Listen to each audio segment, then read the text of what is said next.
Good morning class. आज हम BSc third year की फर्स्ट यूनिट का सेकंड सेक्शन पढ़ रहे हैं, physical property and molecular structure. इसमें हमने दो टॉपिक कवर कर लिए, ऑप्टिकल एक्टिविटी और डाइपोल मोमेंट। अब हम पढ़ने जा रहे हैं मैग्नेटिक ससेप्टिबिलिटी। मैग्नेटिक ससेप्टिबिलिटी पढ़ने से पहले हमें कुछ टर्मिनोलॉजी, जो कुछ टर्म्स हैं उनको क्लियर करना पड़ेगा। जैसे है आपका मैग्नेटिक परमेबिलिटी। मैग्नेटिक क्या होता है? मैग्नेटिक एक फोर्स होता है। मैग्नेटिक क्या होता है? It is a force of line. और परमेबिलिटी का मतलब होता है वो कितनी परमिशन दे रहा है उस लाइन को पास होने में। ठीक है, तो यहाँ पे क्या करते हैं, हम दो पोल्स लेते हैं और दो मैग्नेटिक पोल लेंगे और जिसकी स्ट्रेंथ हमने क्या मान ली, m1 मान ली है और m2 मान ली है। इन दोनों पोल्स के बीच जो फोर्स लग रहा है उसको हम F से डिनोट करेंगे और इसके बीच जो डिस्टेंस होगा उसको हम R से डिनोट करेंगे।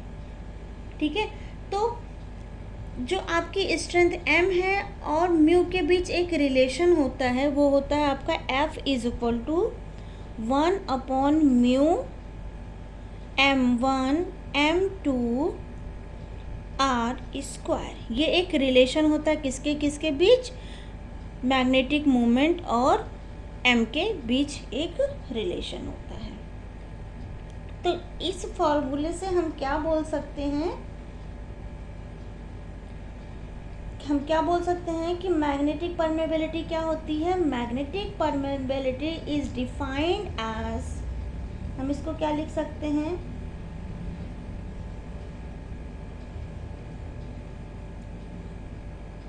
it is defined as the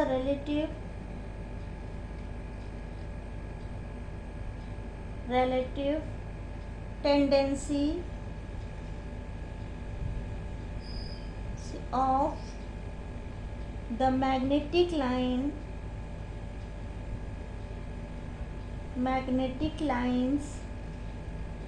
of force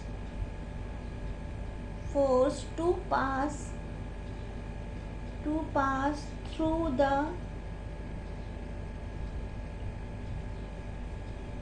the medium as compared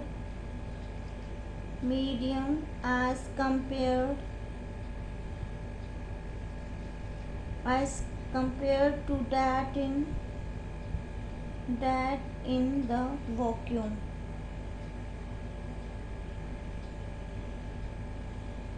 ठीक है,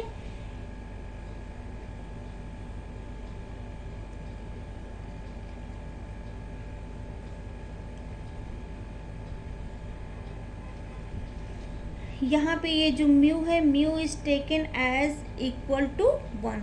मतलब म्यू हमारा क्या हो सकता है? ग्रेटर भी हो सकता है, लेस भी हो सकता है, 1 के इक्वल भी हो सकता है, या फिर बहुत ही ज़्यादा इसकी वैल्यू हो सकती है। ठीक है बेटा, अब हम सेकेंड टर्म लेते हैं।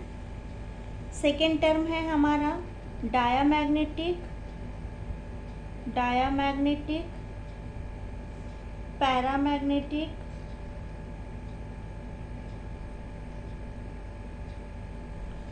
And ferromagnetic.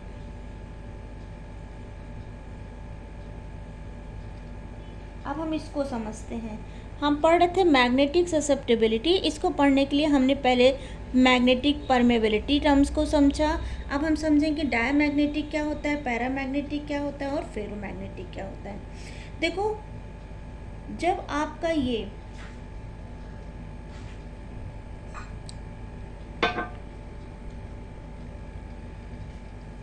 जब आपकी म्यू, ये जो आपका म्यू भी नहीं पढ़ते हैं। देखो, अगर हम डायामैग्नेटिक की बात करें तो इसमें जितने भी नंबर ऑफ इलेक्ट्रॉन होते हैं वो सभी के सभी क्या होते हैं? पेयर्ड होते हैं। जब नंबर ऑफ इलेक्ट्रॉन सारे के सारे पेयर्ड होंगे तो इसमें कोई भी अट्रैक्शन नहीं होगा, नो अट्रैक्शन। ठीक है, पैरामैग्नेटिक में जो इलेक्ट्रॉन होते हैं वो कैसे होते हैं? अनपेयर्ड होते हैं। एक अप डायरेक्शन में होगा तो दूसरा डाउन डायरेक्शन में होता है। इलेक्ट्रॉन कैसे होते हैं? इसमें अनपेयर्ड होते हैं और इसमें जो अट्रैक्शन होता है ये वीक अट्रैक्शन होता है।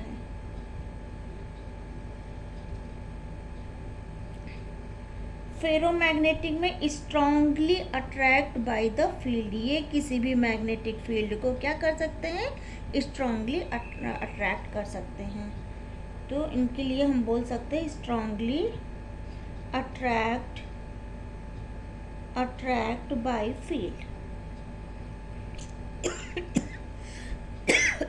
डायमैग्नेटिक जो होते हैं वो किसी भी मैग्नेटिक फील्ड को क्या कर सकते हैं, अट्रैक्ट नहीं कर सकते, जबकि जो फेरोमैग्नेटिक होते हैं ये किसी भी फील्ड को क्या कर सकते हैं, अट्रैक्ट कर सकते हैं, लेकिन इसमें जो अट्रैक्शन होता है वो वीक होता है, जबकि इसमें स्ट्रॉन्ग अट्रैक्शन होता है। अब हमें इसी को पढ़ना है इन टर्म ऑफ म्यू। इन तीनों ही केस को हम इन टर्म ऑफ म्यू में पढ़ेंगे। अगर म्यू आपका ग्रेटर देन 1 हुआ तो ये कौन सी केस हो जाएगी आपकी, पैरामैग्नेटिक।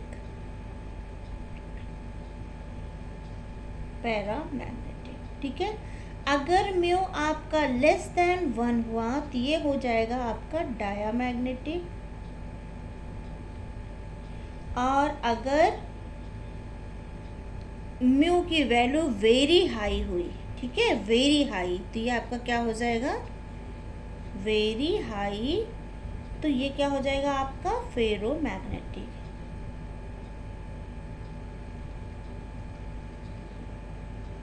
ये 3 केस हो गए म्यू के फॉर्म में। यहाँ तक क्लियर?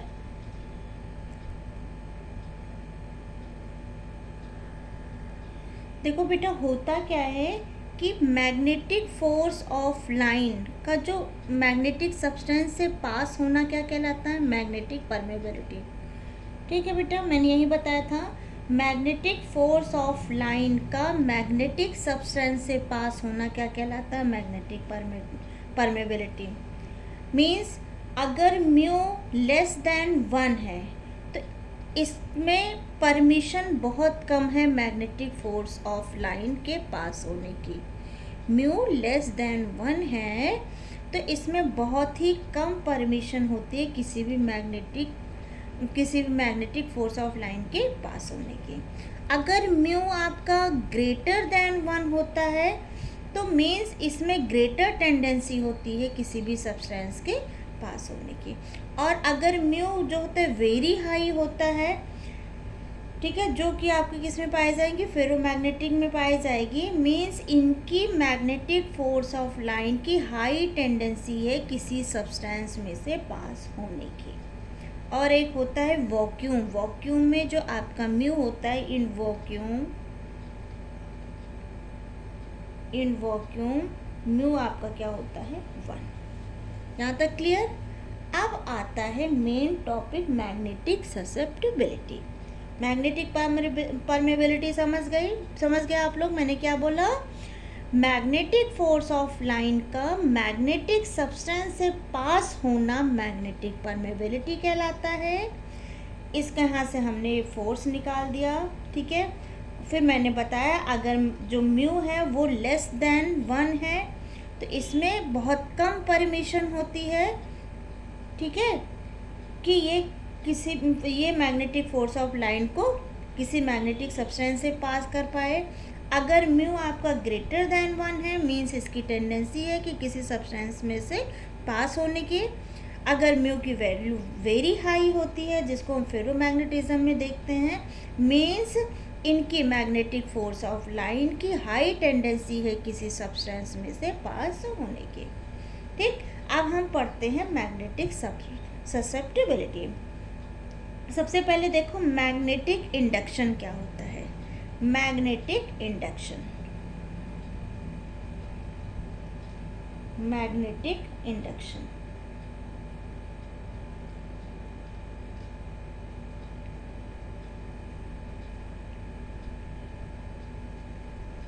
मैग्नेटिक इंडक्शन क्या होता है बेटा, strength of magnetic field present in substance. जो हमने फील्ड लगाई है उसमें से कितनी मैग्नेटिक फील्ड प्रेजेंट है हमारे सब्सटेंस में, that is called magnetic induction.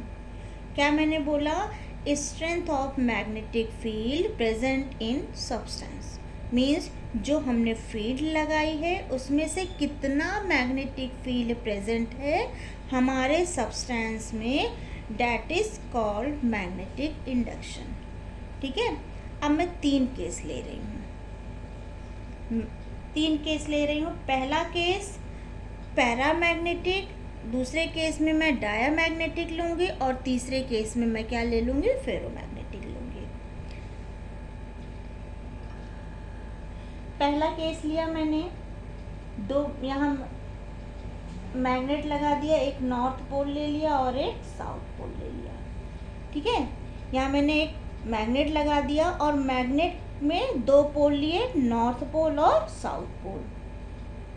तो ये जो एरिया है ये क्या है? वैक्यूम में होगा। जब वैक्यूम में होगा तो यहाँ पे जो लाइन बनेगी वो लाइन कैसी बनेगी? ऐसे सीधी सीधी लाइन यहाँ पे बनेगी।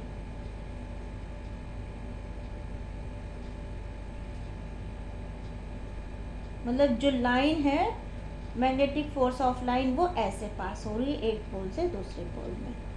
अब मैं इस वैक्यूम के अंदर सब्सटेंस रखूं, ठीक है, एक बार मैं इस वैक्यूम के अंदर डायामैग्नेटिक सब्सटेंस रखूंगी, एक बार मैं पैरामैग्नेटिक सब्सटेंस रखूंगी और एक बार मैं फेरोमैग्नेटिक सब्सटेंस रखती हूँ। ठीक है, अब सबसे पहले हम कौन सा सब्सटेंस लेंगे? इन केस ऑफ डायामैग्नेटिक, इन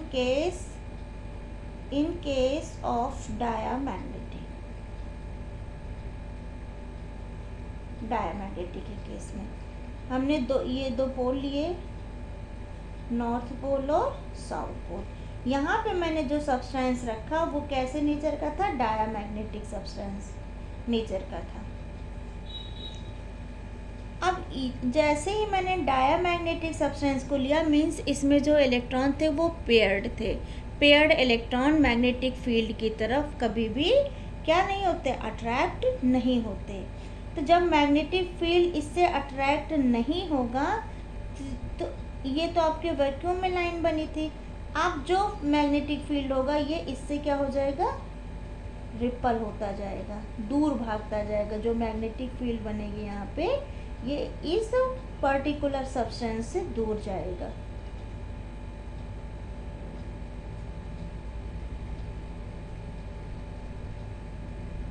मतलब ये फील्ड को क्या कर देना है? रिपल कर रहे हैं। डायमैग्नेटिक केस जो होते हैं ये फील्ड को क्या कर रहे हैं? रिपल कर रहे हैं।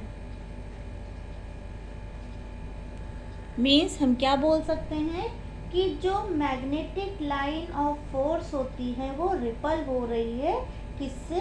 डायमैग्नेटिक सब्सटेंस से। अब हम दूसरा केस लेते हैं, इन केस ऑफ पैरामैग्नेटिक।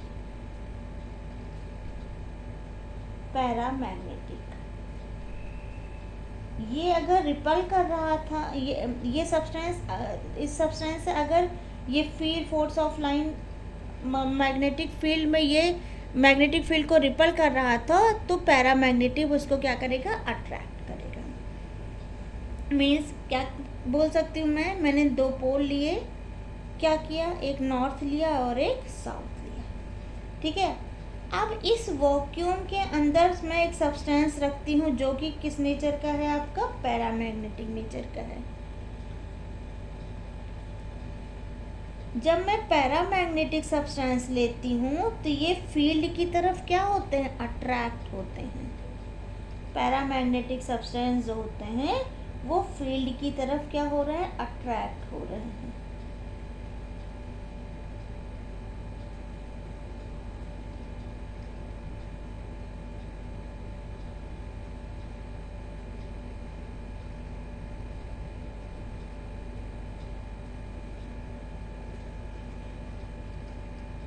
यहाँ पे क्या हो रहा है? अट्रैक्शन हो रहा है। अब बात करते हैं ससेप्टिबिलिटी की। देखो ये जो हमने फील्ड लगाई है उसकी अपनी कुछ स्ट्रेंथ होगी। मान लो इसकी स्ट्रेंथ H है, किसकी, मैग्नेटिक फील्ड की जो स्ट्रेंथ है वो H है, तो हम क्या लिख सकते हैं, H is equal to strength of applied magnetic field, applied magnetic field.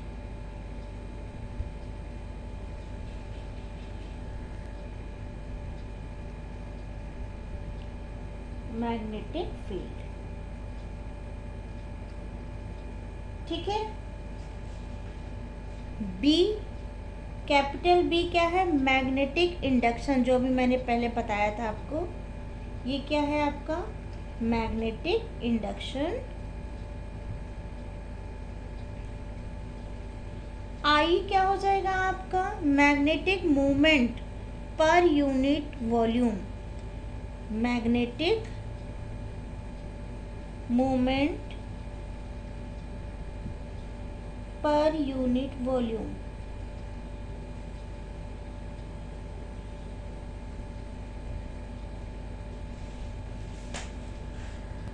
तो यहाँ से ये जो मेरा मैग्नेटिक इंडक्शन होता है बी, वो किसके इक्वल हो जाएगा, B is equal to H plus 4πI, इसको हम मान लेंगे इक्वेशन नंबर 1, ठीक है। आई मैंने आपको बताया क्या है, magnetic movement per unit volume, इसको हम क्या बोल सकते हैं, इंटेंसिटी ऑफ मैग्नेटाइजेशन।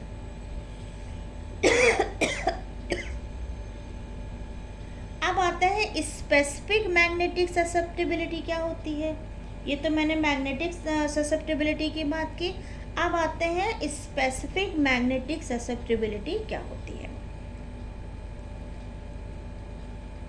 जो आपका स्पेसिफिक मैग्नेटिक ससेप्टिबिलिटी होती है, स्पेसिफिक मैग्नेटिक ससेप्टिबिलिटी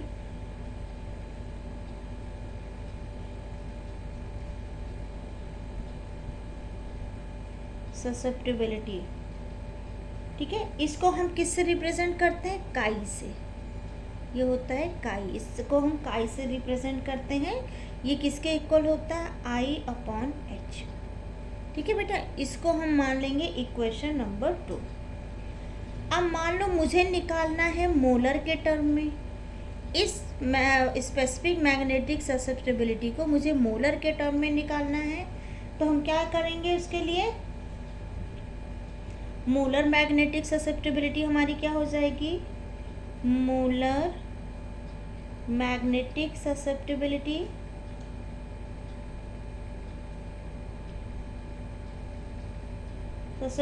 ये क्या हो जाएगी, chi m is equal to m/ρ into में 1/h।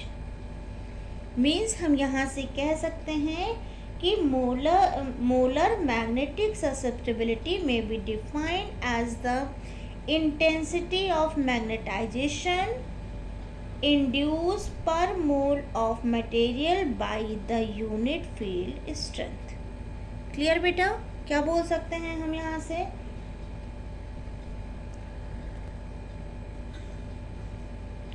हम लिख सकते हैं इसको molar magnetic susceptibility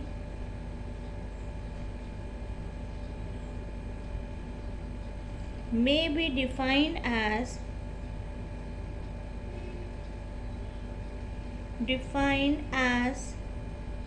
the intensity of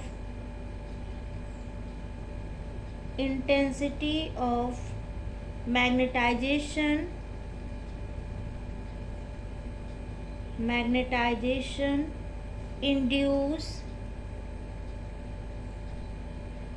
induce per mole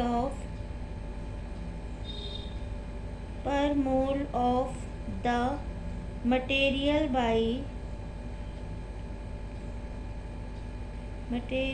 by the unit field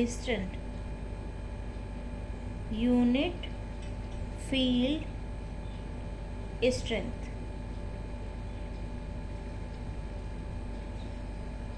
clear? अब देखो, magnetic induction B is related to the strength of applied magnetic field. ठीक है, ये किससे, इसका रिलेशन किससे होता है? Applied magnetic field. तो हम क्या लिख सकते हैं? मैंने क्या बोला कि मैग्नेटिक इंडक्शन B, जो मैग्नेटिक इंडक्शन B था, is related to the strength of the applied magnetic field H। तो अकॉर्डिंग टू इक्वेशन क्या हो जाएगा? B इज इक्वल टू क्या हो जाएगा? Mu H। ठीक है, म्यू क्या है आपका? Magnetic permeability. ओके बेटा, इसको मान लो इक्वेशन नंबर 4। अब हमको पता है I इज इक्वल टू क्या होता है? काई H। ये कहाँ से आया था? इक्वेशन नंबर 2 आपने निकाली थी। कैसे निकाली दिखाती हूँ मैं। इक्वेशन नंबर 2 कहाँ है? ये chi is equal to I upon H है, तो आई इज इक्वल टू क्या हो जाएगा? काई एच हो जाएगा। ठीक,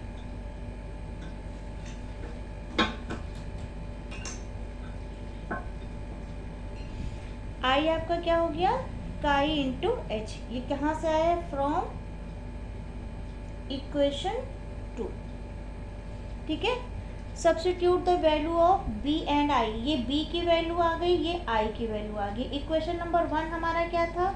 इक्वेशन नंबर 1 हमने लिखा था b is equal to H plus 4 pi I. यहाँ से b की वैल्यू को ये निकला है पुट कर दो, ये i की वैल्यू निकली है, इसको यहाँ पुट कर दो। तो क्या आ जाएगा हमारा जो नया इक्वेशन बन के आएगा? क्या लिख सकते हैं यहाँ पे? Substitute the value of b and I into equation number 1। क्या हो जाएगा? b की जगह हम क्या लिख सकते हैं? Mu h। Mu h is equal to क्या हो जाएगा? यहाँ पे h ऑलरेडी था, ये था, फिर plus 4i as it is लिखेंगे, 4 पाई, और i की जगह हम क्या लिख देंगे? काई h। ठीक है, इसको जब हम सॉल्व करेंगे तो म्यू इज इक्वल टू क्या आ जाएगा? 1 प्लस 4 पाई काई। तो आई होप आपको ये समझ में आया होगा। आज हमने क्या पढ़ा? Magnetic susceptibility. मैग्नेटिक ससेप्टिबिलिटी में हमने कुछ टर्म्स पढ़े थे, जैसे मैग्नेटिक परमेबिलिटी पढ़ा हमने, डायमैग्नेटिक, पैरामैग्नेटिक और फेरोमैग्नेटिक को जब किसी मैग्नेटिक फील्ड में डाला जा रहा है तो कौन सा सब्सटेंस मैग्नेटिक फील्ड को अट्रैक्ट कर रहा है और कौन रिपल कर रहा है, इसके बारे में पढ़ा। फिर मैंने आपको मैग्नेटिक ससेप्टिबिलिटी के बारे में पढ़ाया, उसमें मैंने आपको मैग्नेटिक इंडक्शन बताया जिसमें B इज इक्वल टू क्या होता है? H प्लस 4 पाई आई। स्पेसिफिक मैग्नेटिक ससेप्टिबिलिटी को हम काई से रिप्रेजेंट कर रहे थे, जिसकी वैल्यू थी chi is equal to 1 upon H. Molar magnetic substance को हम किससे रिप्रेजेंट कर रहे थे? काई एम से रिप्रेजेंट कर रहे थे, और यहाँ पे हमने एक वैल्यू फाइंड आउट की थी। तो आई होप आपको ये लेक्चर समझ में आया होगा। अब इसके नेक्स्ट वाला टॉपिक मैं अपने नेक्स्ट लेक्चर में भेजूंगी। Thank you.